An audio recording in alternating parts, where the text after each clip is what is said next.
Africa America না গিয়েও এই গ্রাম বাংলার বুকে থেকেই অ্যানিম্যাল রোস্টিং এর উপাদান পাওয়া যায়। আজকে দেখিয়ে দেব। আজকে আমার মন ভালো নেই। সে কি রে, বর্ষাকাল, পুকুর ভর্তি জল, মাছ টপাটপ লাপাচ্ছে, ধর আর খা। বিশ্বাস হচ্ছে না? এই দেখ, আমি কি মিথ্যে বলছি?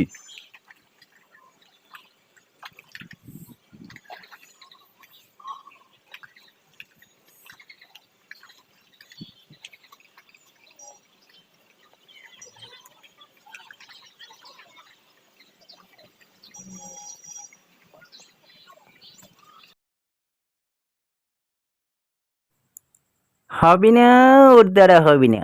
এই দেখ, কত মরা পোকামাকড় ব্যাঙের বাচ্চা আমি টপাটপ খাচ্ছি।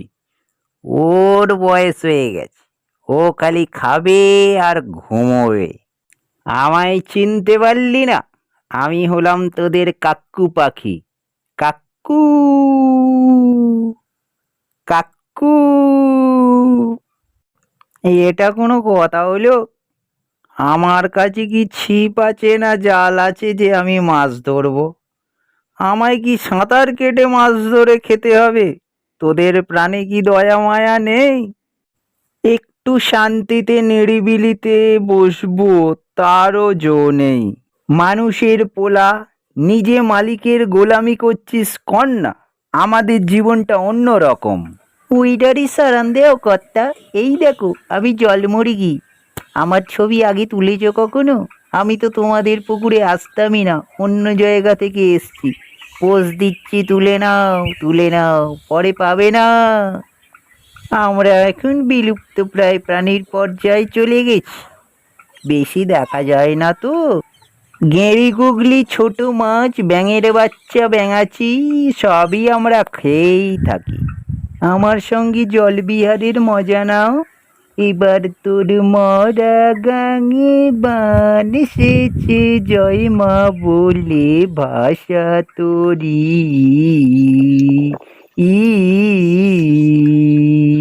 ই এরই মধ্যে ছাদে গুড়গুড় আওয়াজ শুনে দেখতে এলাম। দেখি, ও বাবা, হুপ বাবাজি হনুমানের পোলা এসছে। তাকে বিস্কুট দিলাম। এদিকে একে দেখতে গিয়ে আরেকজন এসে বসে আছে। সাময়িক একটু ক্যামেরাটা ঘুরিয়েছি তো ব্যাস, টপাক করে ওপরে উঠে গেছে। কুপ, তোরা সব আমায় ফেলে কোথায় গেলি কুপ? ঘাটটা বেঁকা, এখানেই বসে আছি। মা, কারা যেন ছাদের ওপর দৌড়ঝাঁপ করছে, দেখি তো মুখ বাড়িয়ে। গেল কোথায়? দাঁড়া, ভালো করে দেখছি। ও বাবা, এই যে দেখি দুখানা হনুমানের পোলা। ও মা, হনুমান এসছে। হনুমান কি আমায় খেয়ে নিতে পারে? না, হনুমানে বেজি খায় না। তবুও অত দামড়া দামড়া হনুমানগুলোর সাথে তো তুই পারবি না, ঘরে আয়। আসছি মা।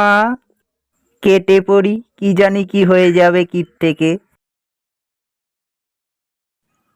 যা হোক, হনুমান প্রথমে আমার দেওয়া বিস্কুট খেলো, তারপর বেলফুল গাছের ফুলও খেলো, পাতাও খেলো। তারপর সেখান থেকে এসে দেখি টগর ফুল খাচ্ছে, টগর ফুল গাছের পাতাও খাচ্ছে। আমি কোনোদিন হনুমানকে টগর ফুল খেতে দেখিনি, তাই ছবিটা দেখাচ্ছি। তোমরা বুঝতে পারবে আমি মিথ্যে বলছি না, সত্যি বলছি। এরপর স্পেশাল আমার বাগানে কিছু চুবড়ি আলু আছে, যে চুবড়ি আলুগুলো এখন সাইজে খুবই ছোট ছোট। তবু আমি হনুমানকে দিলাম, কারণ হনুমান এগুলো খুব ভালো খায়। কন্দমূল, এটাই এদের প্রিয় খাদ্য। তো সেই চুবড়ি আলুও তারা খেলো এবং তারপর টাটা বলে বাড়ির দিকে রওনা দিল।